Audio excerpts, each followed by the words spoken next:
Every night is the Rangers Journal night.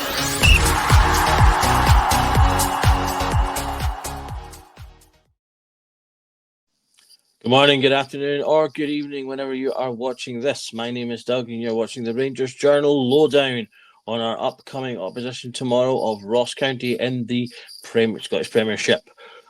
We've been having a bit of a better time of things lately. We've got lots of good news flowing through the club. We've appointed a CEO. We got some interesting and I feel positive answers in our AGM recently. We're going to be getting a new board in the coming year or so, which will hopefully bring fresh ideas and interest into the club. And most important of all, we have been showing some not only winning ways, but good football being played at our most recent game versus Kilmarnock, where we won 6-0 with some lovely football and lovely goals. We'll be hoping for more of the same this weekend against Ross County, a team that I think we can definitely do a similar kind of thing with, maybe even better if we can get the up-tempo and good football going from the first half, unlike the previous game where it was more in the second half where things properly kind of kicked off and we sort of hit our highs. If we start looking at the current form of the two teams, obviously, as I mentioned before, we had our 6-0 win against Kilmarnock in our previous game. 2 wins prior to that against St Johnstone, and obviously the excellent European performance against Nice followed the draw against Dundee United. County have not been having as good a time of it of late. They've got 2 wins and 2 draws. 2 wins and 2 losses in their last 4. Their most recent being a 5-0 drubbing away to the other side of Glasgow. That's the kind of score, as I say, I think we should be aiming for in this game. Ross County are not having the best time of it and generally are a bit of a poor side at the moment. You can see from our last few meetings, Rangers won 2 of them, or 6-0 at the beginning of this season and 3-1 in February last year. But in between those two was the disappointing 3-2 loss that was a key part in our fall away from the title battle last year. That was a game, however, we did have plenty of chances. We should really have won that game had we not given County the leg up to get themselves ahead. And as I say, hopefully we'll not see anything akin to that in this coming game. Rangers obviously sitting third now with 29 points. We are getting closer to that second spot after Aberdeen have started to drop some points. Ross County sitting in, sitting in 8th with 15 points. They are that's pretty much where they've been kind of most of the season, and I think it'll probably be roughly representative of where they will potentially end up, depending on how things go. They're only averaging a point a game at the moment. They've only scored 2 goals in their last 5, whereas we've got 13 in our last 5, helped obviously greatly by that previous match. So I think this will be a game where they will be setting up to defend against ourselves, and I hope that we'll be going out and trying to be cutthroat and really going into that game trying to get another high scoring match. We've not drawn with Ross County in over 8 matches, so I think the signs point to definitely being a potential victory one way or the other, and as I say, hopefully that will be with ourselves. Ross County, with the greatest of respect, as a team we should be looking to beat and looking to beat comfortably as well. But let's have a look at how I expect them to turn up against us. Ross County have been setting up in a kind of a 3-4-1-3 or a 3-4-3 system. They do drop into a back 5 when defending, and I would expect them to do that in this game for a majority of the time when they don't have the ball. Getting men behind the ball and looking to obviously stifle the space, as a lot of teams do when they play the Old Firm sides. As I say, they're not scoring a lot of goals, so they've got a bit of a low goal threat at the moment. A goal every 113 minutes, so a goal every other game. And they've not got a huge amount of creative levels within the team, though there are 1 or 2 exceptions to that. We should be looking to go into this game, looking to dominate and looking to be creative and playing the ball around them and using our higher technical players to make the best of that advantage and as I say, aim for some goals. They are likely to play deep. They've not got the greatest of midfields, and I think we can play around them with relative ease if we're on the top of our game. But they do have a bright forward in their player Hale, who we'll talk about in a wee moment. danger man. He has been a little bit more off form recently. He scored 4 goals in their first 7 matches, but has only got 1 in the last 7. But is their top scorer with 5 goals in total. So Ronan Haley's got the most shots on targets for them per match as well, with 1.4. He is my danger man pick for this weekend. Let's say he is their top scorer and probably their brightest player at the moment. 5 goals but no assists. Chances created are sitting at 3, and he has had 18 shots on target thus far.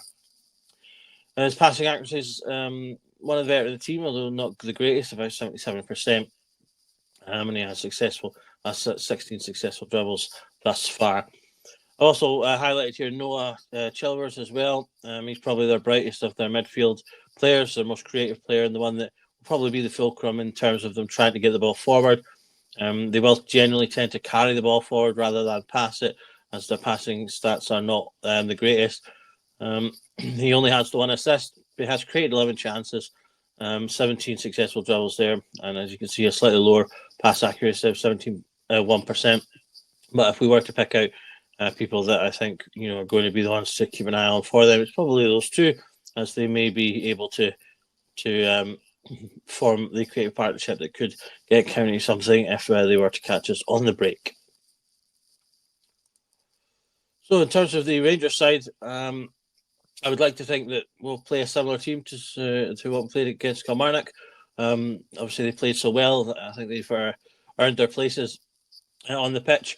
If there were to be changes, then the things I would potentially like to, or potentially expect to see, would be perhaps Barami coming back in. We might get an opportunity to maybe play him in that central role and switch out Diamonde.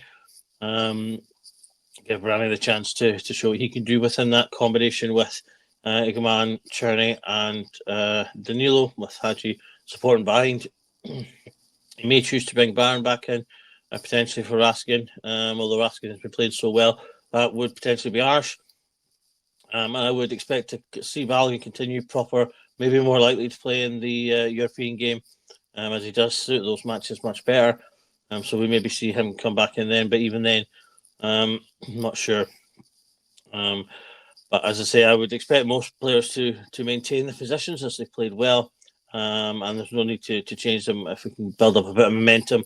I think that'd be really important for helping us continue the season positively, getting momentum going, building up performances, making runs together. We need to get some runs of performances, not just runs of victories, in order to help make the victories more comfortable and get the team more confidence, especially as we get towards the cup final. For our danger man in this upcoming game, I'm going to pick the captain, James Tavernier. I was tempted to pick Hadji. I highlighted him incorrectly in the run-up to the Nice game, totally forgetting that he was unable to play. But he has given sort of the positives that I thought he would in that last game, in terms of getting more assists on the board for himself. But also in that game, we saw a much more vintage performance from James Tavernier, playing very high, getting into the back of the box. He was comfortable defensively. He obviously got himself a goal. It's his second for the season, and we can see some of his stats here. He's now got 4 assists, which is 4th in the league. In terms of big chances created, he's got 7, and chances created 32. Both put him second in the entire league for chance creation. 30 successful crosses, and a huge amount, 1,127 touches, along with a pass accuracy of 80%. Tavernier, when he plays, he's a player that's always on the ball. He's always getting on the ball, making himself available, and by pushing forward and being in the midfield areas and in the attacking areas, he gets way more touches than a player in his position would normally receive, and he's often the player that has the most touches in a game. He's, as you're showing there, still one of the most creative players in the league. And I think we have seen that when he's been back in the last few games and playing better. The team has been better as a result, and getting more chances and scoring more goals. And he still has that ability to offer that if he can keep his performances high. So I'm going to go for another good performance for him in this, maybe another goal or assist for him to add to his tally. With obviously the injury and loss of Casemiro and the sort of in and out injury status of Sterling, it may actually become more important that we do have a Tavernier that is on form as we come up to that cup final. I think there's an increased chance that he's going to end up playing that match. I know a lot of people are very desperate for him not to due to his history with Maida, but I still think that is slightly overplayed in the grander scheme of things. It is a troubled issue, something that needs addressed, but it can be addressed, and we have addressed it in some games. The cup final the season prior, for example, where Maida caused very little trouble at all when we properly covered him. And I think we now have the tools with players like Raskin and particularly Barron who can do that, while we can, if he's on form, then benefit from the attacking prowess of Tavernier. He's still the player who has scored the majority of our goals against Celtic over the past few years. So if we have him on form and we have a player like Barron who can help to cover the defensive aspects of that, then we may be able to get the best out of that scenario. Otherwise, obviously, we need to hope that Sterling is fit and he could potentially play him instead, and aim for being more defensively solid with him pushing up less.